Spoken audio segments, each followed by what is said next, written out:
ดีครับสวัสดีครับสวัสดีทุกท่านครับยินดีต้อนรับทุกท่านเข้าสู่ช่องครับช่องนี้ตามตาครับของวันที่26กันยายนนะตามตาที่เป็นตามที่ตามนะอ่าน3:45ครับกดครับตรงนี้ทำงานนะครับขอค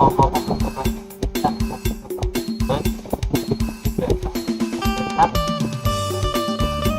เชิญครับมาชมเลยครับ26กันยายนทำการศึกษาออกไป3:45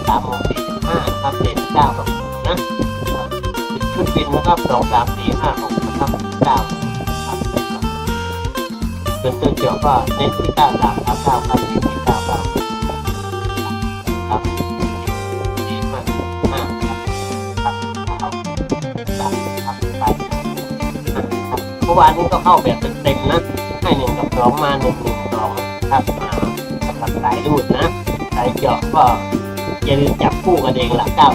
9ด้วยนะครับจัดไว้99เปิดกันไปด้วยนะครับนะส่วนตัวรองอีกตัวก็3 4 5นะ3 5มันจะมาตัวนึงกับ3 5ก็ใครชอบเลข4ก็จะ4วิ่งไปหรือใครจับเก่งก็จับไปได้นะครับนะ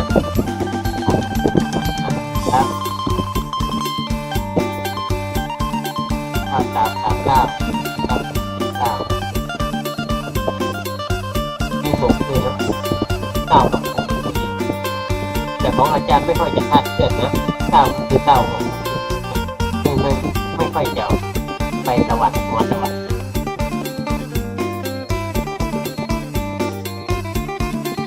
เห็นชัดไหมทำรูปแบบอะไรแบบนี้ดีไหมชัดขึ้นไหมชัดเจนไหม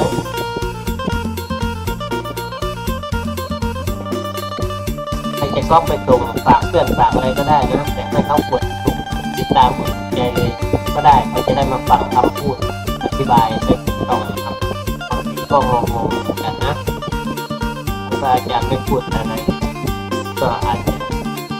ไม่ค่อยรู้เรื่องคนที่เข้ามาดูคลิปส่วนมากจะกระจ่างเพราะนั้นชัดเจนนะครับจะได้รายละเอียดกว่าว่าจะได้ภาพนิ่งไปก็ต้องไปในฐานเอาไปอะไรเอาอีก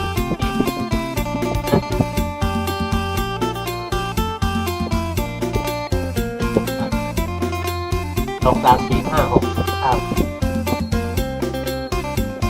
เป็นที่3 3 5ครับนะ